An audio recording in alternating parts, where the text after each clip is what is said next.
Bonjour les élèves, aujourd'hui je vais faire la correction de la question 1 qui était dans la leçon 2. La question 1 devait être remise mardi cette semaine. Donc, la question 1 c'est utilise une table des valeurs pour représenter la fonction suivante. Donc, on a l'équation ici, y est égal à 2x au carré plus 3x moins 1. Donc, lorsqu'il ne nous dit pas quel x utiliser, on va toujours utiliser x est égal à moins 2, x est égal à moins 1, 0, 1, 2 et 3. Puis on va utiliser ces valeurs-là parce que s'ils ne nous indiquent pas quelle valeur de x utiliser, ça veut dire que notre parabole va passer par ces points-là. Donc ce qu'on va faire maintenant, on va trouver nos valeurs de y en remplaçant notre valeur de x dans notre équation. Donc si on veut trouver notre valeur de y lorsque x est égal à moins 2, ce qu'on va faire, on va faire 2 fois moins 2 exposant 2 plus 3 fois moins 2 moins 1. Donc lorsque notre x est égal à moins 2, y est égal à 1. On fait la même chose pour x est égal à moins 1. Donc 2 fois moins 1 exposant 2 plus 3 fois moins 1 moins 1 est égal à moins 2.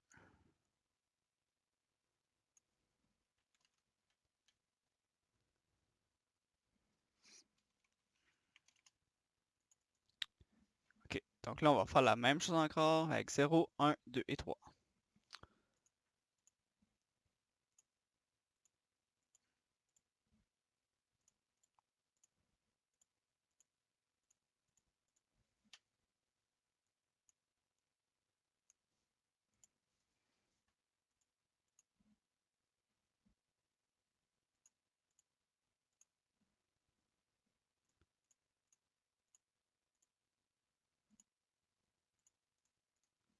Donc lorsque x est égal à 1, y est égal à 4.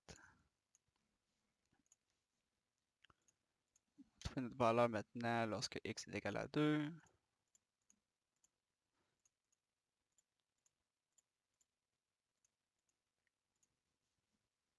Lorsque x est égal à 2, y est égal à 13. Et finalement, lorsque notre valeur de x est 3,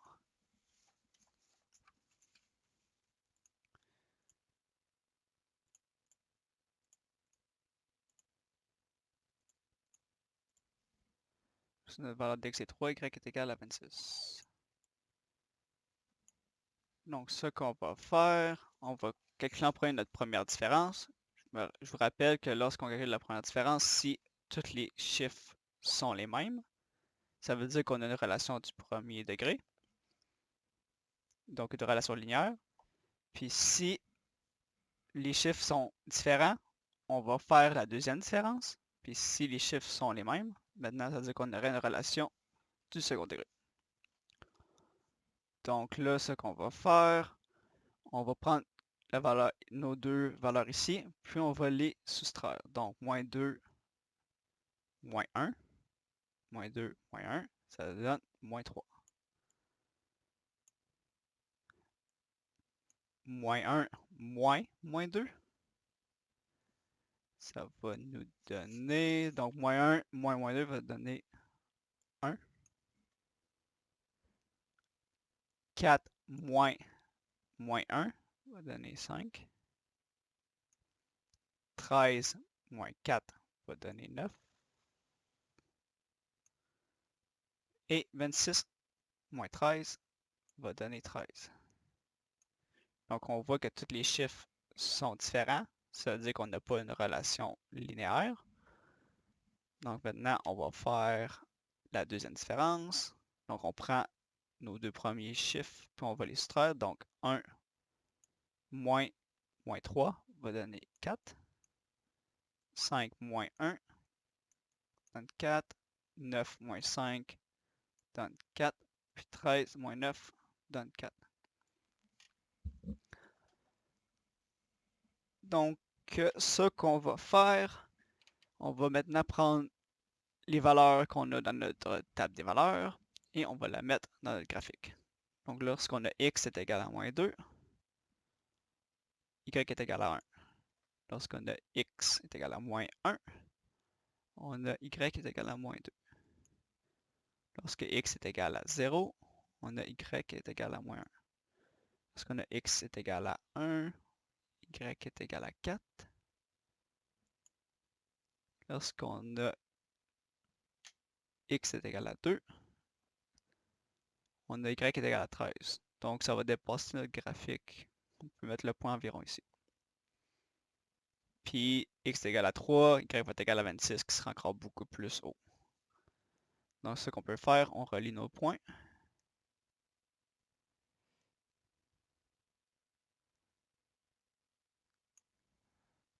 Donc, ici, on n'a pas un autre point ici pour finir notre parabole.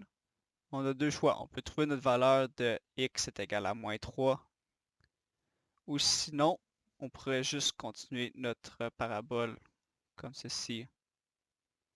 Donc, notre parabole ne sera pas 100% précis, mais ce n'est pas grave. L'important, c'est de comprendre comment la tracer, la parabole. Même si elle n'est pas parfaite, ce n'est pas vraiment grave. Donc là, on va trouver la valeur, quelle est l'ordonnée à l'origine. Donc, je vous rappelle, l'ordonnée à l'origine, c'est la valeur de y lorsque x est égal à 0. Donc, quand notre x est égal à 0, donc on peut regarder soit sur notre graphique ou sur notre table des valeurs, mais quand notre x est égal à 0, y est égal à moins 1. Donc ici, lorsque x est égal à 0, y est égal à moins 1. Donc notre ordonnée à l'origine, ça va être y est égal à moins 1. Quelles sont les coordonnées du sommet?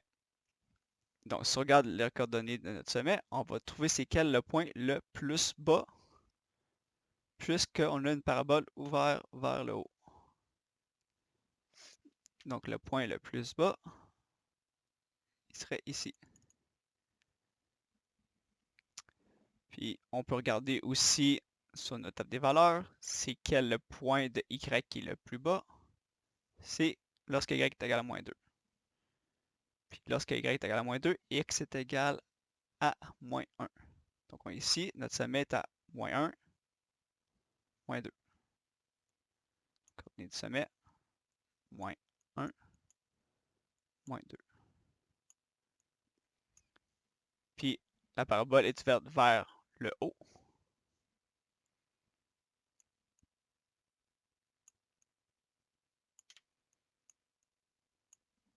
Puis la parabole a-t-elle un maximum ou un minimum? Donc on va dire que c'est que notre parabole a un minimum parce que notre sommet ici, c'est le point le plus bas. Donc à chaque fois qu'on a une parabole ouverte vers le haut, notre parabole va avoir un minimum parce qu'il n'y a pas un point qui va plus bas que notre sommet. Donc minimum.